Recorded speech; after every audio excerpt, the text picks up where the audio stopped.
రఘురామయ్య కథలు ఎప్పటిలాగానే మహేంద్రవనం చాలా ప్రశాంతంగా ఉంది. రఘురామయ్య ప్రశాంతంగా తన కుర్చీలో కూర్చొని ఉండగా అక్కడికి ఏడ్చుకుంటూ ఇద్దరు భార్యాభర్తలు వస్తారు. రఘురామయ్య గారు, ఘోరం జరిగిపోయింది. మాకు అన్యాయం జరిగిపోయింది. అవును రఘురామయ్య గారు, మా బ్రతుకులు వీధి పాలవబోతున్నాయి. ఆగండి, ముందు మీరిద్దరూ ప్రశాంతంగా ఉండండి. మీ సమస్య ఏంటో నాకు వివరంగా చెప్పండి. మీకు తెలుసు కదా రామయ్య గారు, మా నూరులో మాకు చిన్న నాగల దుకాణం ఉందని రాత్రి ఎవరో దుండగులు మా దుకాణంలో ఉన్న బంగారాన్నంతా కాజేసేశారు.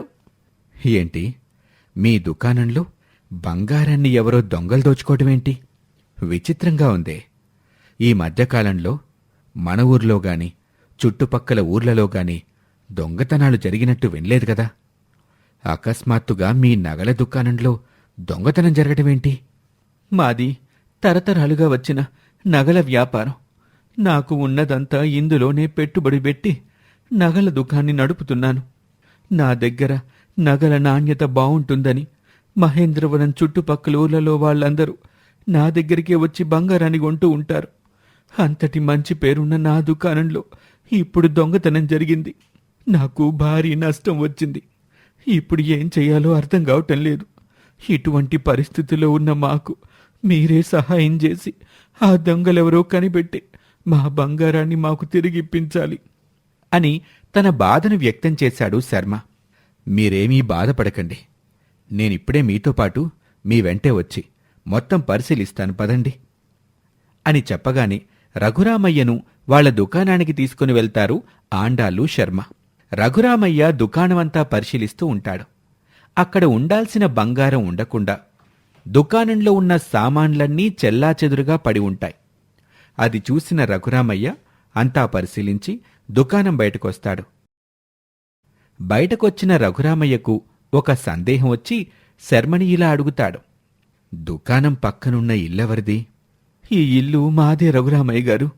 మీ ఇంట్లో ఎవరెవరుంటారు? ఈ ఇంటిలో నేను, నా భార్యతో పాటు నా పెద్ద కొడుకు, అతని భార్య, పిల్లలు, అలాగే నా చిన్న కొడుకు, అతని భార్య, పిల్లలు ఉంటారండి. మీ ఇద్దరి కొడుకులు ఏం చేస్తుంటారు? నేను నా కొడుకులిద్దరికీ ఆస్తినింకా పంచలేదు. నా పెద్ద కొడుకు వాళ్ళత్తగారిచ్చిన కట్నం డబ్బులతో ఊరూరు తిరిగి బట్టల వ్యాపారం చేస్తున్నాడు. ఇంక నా చిన్న కొడుకు ఒక పేదింటి అమ్మాయిని ప్రేమించి పెళ్లి చేసుకున్నాడు. ఎప్పుడూ డబ్బులిమ్మని నా ప్రాణం తింటూ జులాయిగా ఊళ్ళో పడి తిరుగుతూ ఉంటాడు. ఎప్పుడూ ఏదో ఒక వ్యాపారం చేస్తూ ఏ పని చేతకాక డబ్బులు తగలేస్తూ ఉంటాడు. అన్నట్టు మర్చిపోయాను, మా ఇంట్లో పనివాడు కూడా ఉంటాడు. వాడి పేరు భద్రయ్య. అలాగా, ఒకసారి మీ ఇంటిని చూడొచ్చా? దానికేమండి, తప్పకుండా చూపిస్తాను, రండి. మా ఇంటికి దుకాణం నుంచి వెళ్ళటానికి వెనక వైపు నుంచి తావుంది, ముందు వైపు నుంచి కూడా తావుంది. మనం వెనక వైపున్న దారిగుండా వెళ్దాం అని దుకాణం నుంచి పక్కనే ఉన్న ఇంటికి వెనక దారిగుండా వెళ్తూ ఉంటే అక్కడంతా బురదగా ఉంది. రఘురామయ్య కాళ్లకి బురదంటుకుంది. అది చూసిన శర్మ, అయ్యో, మీ కాళ్ళకి బురదంటుకుంది. రాత్రి చాలా వర్షం కురవటం వల్ల మా ఇంటికి దుకాణానికి మధ్యలో ఈ బంకమట్టి వల్ల ఇక నేలంతా బురదగా తయారైంది. ఉండండి, మీకు కాళ్ళు గడుక్కోవడానికి నీళ్లు దమ్మంటాను. ఒరే భద్రా, రఘురామయ్య గారికి కాళ్ళు గడుక్కోవడానికి త్వరగా నీళ్లు తీసుకురా అని శర్మ గట్టిగా కేకవేయగానే భద్రయ్య చెంబుతో నీళ్లు తీసుకొచ్చి రఘురామయ్యకు అందిస్తాడు. రఘురామయ్య తన కాళ్లను కడుక్కొని ఇంట్లోకి వెళ్తాడు. ఇంటినంతటినీ తీక్షణంగా పరిశీలిస్తాడు. ఇంతలో శర్మ ఇద్దరు కొడుకులు, కోడళ్ళు అక్కడికొస్తారు. వీళ్ళే నా కొడుకులిద్దరు, రఘురామయ్య గారు. పెద్దవాడి పేరు గోవిందరావు, చిన్నవాడి పేరు ఈశ్వర్రావు. ఇదిగోండి, వీళ్ళిద్దరూ నా కోడళ్ళు. నమస్కారం రఘురామయ్య గారు. మీరు ఎన్నో సమస్యలకి పరిష్కారాలు చెప్పారని చాలా విన్నాను. మిమ్మల్ని కలవటం నాకు చాలా సంతోషంగా ఉంది. మా దుకాణంలో పోయిన నగల్ని ఎవరు దొంగతనం చేశారో తెలుసుకుని మాకు న్యాయం చెయ్యండి అని చాలా బాధగా రఘురామయ్యతో మాట్లాడతాడు. ఈశ్వర్రావు రఘురామయ్యను కింద నుంచి పై వరకు చూసి ఏమీ మాట్లాడకుండా అక్కడి నుంచి చికాగ్గా వెళ్ళిపోతాడు. అది చూసిన శర్మ రఘురామయ్యతో ఇలా అంటాడు. మీరేమీ అనుకోకండి రఘురామయ్య గారు. చెప్పాను గదా, వాడొట్టి తిండి దండగ మనిషి, ఎందుకు పనికిరాడు వాడు. వాడి తరపున నేను మిమ్మల్ని క్షమాపణ కోరుతున్నాను అని అంటాడు. రఘురామయ్య పర్వాలేదని చెప్పి ఇళ్లంతా పరిశీలించిన తర్వాత రఘురామయ్య శర్మతో ఇలా అంటాడు. మీ నగల దుకాణాన్ని ఇంటిని పరిశీలించిన తర్వాత నాకెందుకో దొంగతనాన్ని చాలా పగడ్బందీగా చేశారు అనిపిస్తుంది. నాకొక 2 రోజుల గడువు కావాలి. నేను 2 రోజుల్లో మీ నగలు దొంగతనం చేసిందెవరో చెప్తాను అని రఘురామయ్య అక్కడి నుంచి వెళ్ళిపోతాడు. నగలు పోయినందుకు శర్మ యొక్క కుటుంబం చాలా బాధపడుతూ ఉంటుంది. ఈ విషయం ఊళ్ళో వాళ్ళందరికీ తెలుస్తుంది. రఘురామయ్య గారు దొంగని ఎలా పట్టుకుంటారా అని ఊళ్ళో వాళ్ళందరూ ఉత్కంఠగా ఎదురు చూస్తూ ఉంటారు. కాని రఘురామయ్య మాత్రం ఒక చిన్న పనుందంటూ 2 రోజుల పాటు ఎక్కడికో వెళ్ళిపోయి 2 రోజుల తర్వాత తిరిగొస్తారు. నమస్కారం రఘురామయ్య గారు. నమస్కారం అండి శర్మగారు. బంగారం దొంగలించిన దొంగ ఎవరో కనిపెట్టారా?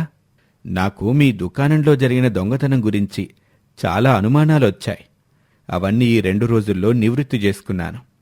ఇప్పుడు వాటిని మీకు చెప్తాను అని రఘురామయ్య అంటాడు. అసలు దొంగ ఎవరో తెలుసుకోవటానికి ఊళ్ళో చాలామంది రఘురామయ్య చెప్పే నిజం గురించి తెలుసుకోవటానికి అక్కడికొస్తారు. ఇక శర్మ కుటుంబం అంతా అక్కడే ఉంటుంది. రఘురామయ్య మాట్లాడటం ప్రారంభిస్తాడు. దొంగతనం జరిగిందని మీ భార్యాభర్తలిద్దరూ నా దగ్గరికి వచ్చినప్పుడే మీ ఇద్దరి ప్రవర్తనలో ఒకరి ప్రవర్తన నాక్కొంచెం విచిత్రంగా అనిపించింది. ఇంకా నేను మీ దుకాణాన్ని ఇంటిని పరిశీలించినప్పుడు నిజం చాలా వరకు తెలిసిపోయింది. కాని నిర్ధారణ చేసుకోకుండా ఎవరిపైనా దొంగ అనే ముద్ర వేయకూడదు. అందుకే 2 రోజుల గడువడిగాను. అంటే మీరు చెప్పేదేంటి రఘురామయ్య గారు? నాకేమీ అర్థం కావటం లేదు. ఇంటి దొంగను ఈశ్వరుడైనా పట్టలేరంటారు. కాని మీ ఇంటి దొంగను నేను ఆ రోజే కనిపెట్టాను. ఆ మాట విని ఊళ్ళో వారితో సహా శర్మ కూడా ఆశ్చర్యపోతాడు. ఏమిటండి, ఏమిటి మీరంటుంది? రఘురామయ్య గారు, మా ఇంటిలోనే ఆ దొంగ ఉన్నాడా? కొంపదీసి మా ఇంటి పనివాడు కాదు గదా? అప్పుడే చెప్పాను కదండి, ఆ పనాడిని నమ్మొద్దు అని. చూడండి ఇప్పుడు ఎంత పని చేశాడో. ఎంటనే ఆడిని 4 తన్ని పనిలోంచి తీసి పడేయండి. ఈ ఊరు నుంచి వాడిని వెలివెయ్యండి. ఎందుకు మీరింతలా ఆవేశపడుతున్నారు? మీకు పనివాడైన భద్రయ్యే దొంగతనం చేశాడని నేను చెప్పలేదు గదా? అయ్యా, దొంగతనం చేసింది భద్రయ్య కానప్పుడు మరింకెవరు చేసుంటారు? మీ ఇంట్లో దొంగతనం చేసింది మీ ఇద్దరి కొడుకుల్లో ఒకరు. ఆ మాట విని ఊరందరూ ముక్కున వేలేసుకున్నారు. శర్మ కూడా కళ్ళు పెద్దవి చేసి చూస్తూ అలా ఉండిపోయాడు. కొంతసేపటి తర్వాత ఏదో తెలిసిన వాళ్ళ ఇలా అంటాడు. నేననుకుంటూనే ఉన్నాను, మా చిన్నాడికి ఇట్లాంటి బుద్ధి పుట్టొచ్చని. నేనెంత బాగా వాణ్ణి పెంచాను. అయినా ఈరోజు దొంగయ్యి సొంత ఇంట్లోనే దొంగతనానికి పాల్పడ్డాడు. ఎప్పుడూ జులాయిగా ఆకతాయిగా తిరుగుతూ డబ్బుని వృధా ఖర్చు చేస్తూ ఉంటే ఏ రోజైనా బుద్ధొస్తుందిలే అని ఊరుకున్నాను. కాని ఈరోజు ఇంత దారుణానికి ఒడిగట్టాడు. నేను మీ కొడుకుల్లో దొంగ ఉన్నాడని చెప్పాను గాని మీ చిన్న కొడుకు దొంగతనం చేశాడని చెప్పలేదు కదా. ముందు నేను చెప్పేది వినండి. మీ అబ్బాయిల్లో ఒకరు దొంగతనం చేశారని నేను మీ ఇంటికొచ్చిన రోజే నాకు తెలిసింది.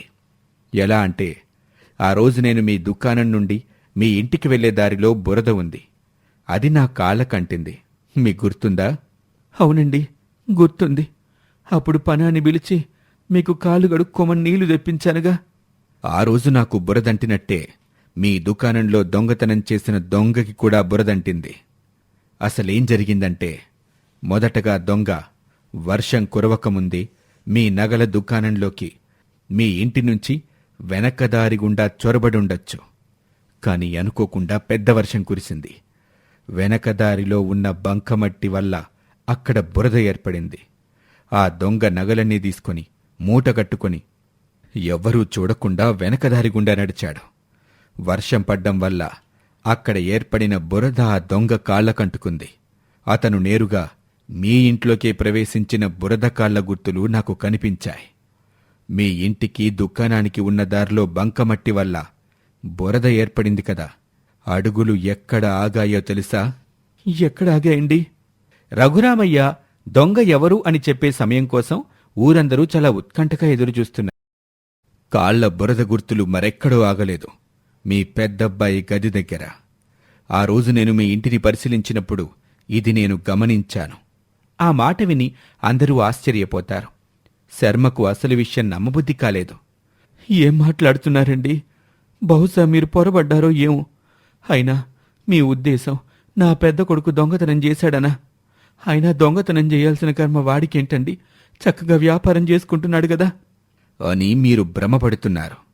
నేను మీ ఇంట్లో వాళ్ళందరి స్వభావాలని, వాళ్ల పరిస్థితుల్ని అన్నీ తెలుసుకున్నాను. అప్పుడు మీ పెద్దబ్బాయి గురించి తెలిసిందేంటంటే, నిజానికి మీ పెద్దబ్బాయి వ్యాపారం బాగా జరగటం లేదు. చుట్టుపక్కల ఊర్లలో చాలా అప్పులు చేశాడు. అవి మీ పెద్దబ్బాయి అయిన గోవిందరావు పీకకు చుట్టుకున్నాయి. ఆ అప్పుల గురించి చెప్తే మీరు ఖచ్చితంగా డబ్బులిచ్చి అప్పులు తీర్చరని, పైగా తనని ఇంటి నుంచే గెంటేస్తారని మీకు భయపడి బాగా ఆలోచించి మీ పెద్దబ్బాయి మీకు తెలియకుండా అప్పులు తీర్చడానికే మీ నగల దుకాణంలో నగలన్నింటినీ దొంగతనం చేశాడు. లేదన్నా, నేను దొంగతనం చేయలేదు. ఇతని మాటలు నమ్మకు. నా మాటలు నమ్మండి. మీ కొడుకు మాటలు నమ్మండి నాన్న. అయినా నా పెద్ద కొడుకే దొంగతనం చేశాడనడానికి సాక్ష్యమేమైనా ఉందా? ఉంది. మీ పెద్ద కొడుకే దొంగతనం చేశాడు అనే సాక్ష్యం చెప్పడానికి మనుషులే ఉన్నారు. అదిగో మాటల్లోనే వచ్చారు. వీరందరి దగ్గర మీ అబ్బాయి అప్పులు తీసుకున్నాడు. నేను వీళ్ళందరినీ కలవటానికి 2 రోజులు బయటకు వెళ్ళాను. వీళ్ళు ఈరోజు ఇక్కడికొచ్చి సాక్ష్యం చెప్పేలా చేశాను అని అనగానే వాళ్ళందరూ గోవిందరావు తమ దగ్గర చాలా అప్పులు చేశాడని శర్మకి చెప్తారు. శర్మ ఒక్కసారిగా నిశ్చేష్టుడైపోతాడు. తను ఎంతగానో నమ్మిన తన పెద్ద కొడుకు ఇలా చేసినందుకు చాలా బాధపడతాడు. నేను మీకింకొక విషయం కూడా చెప్పాలి. ఏమిటది? దొంగతనం చేయటంలో మీ అబ్బాయికి మీ ఇంట్లోనే మరొకరు సహాయం చేశారు. అవునా? వాళ్ళెవరు? వాళ్ళు ఎవరో కాదు, నీ భార్య ఆండాళ్ళు. ఈ మాట విన్నాక శర్మ మరింత ఆశ్చర్యపోయాడు. తన కొడుకు బాధని చూడలేక ఒక తల్లి తన కొడుక్కి సహాయం చేసింది.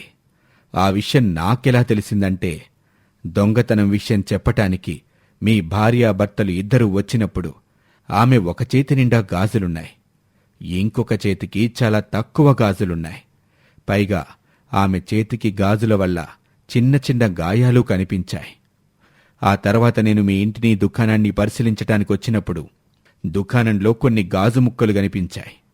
నగలు పెట్టెలో నుంచి తీస్తున్నప్పుడు గాబరా వల్ల పగిలిన మరికొన్ని గాజు ముక్కలు పెట్టెలో పడ్డాయి. గాజులు పగలటం వల్ల ఆమె చేతికి చిన్న చిన్న గాయాలయ్యాయి. నేను మీ భార్య ఒక చేతికి ఏ గాజులైతే చూశానో పగిలిన గాజులు కూడా అవే రకం. ఇంట్లో మీ కోడళ్ళిద్దరూ వేరే రకాల గాజులు వేసుకున్నారు. దీన్ని బట్టి మీ భార్య తన కొడుక్కి సహాయం చేసిందని నాకర్థమైంది. మా కుటుంబంలోని వాళ్లే నన్నింత మోసం చేస్తారని నేను అనుకోలేదు.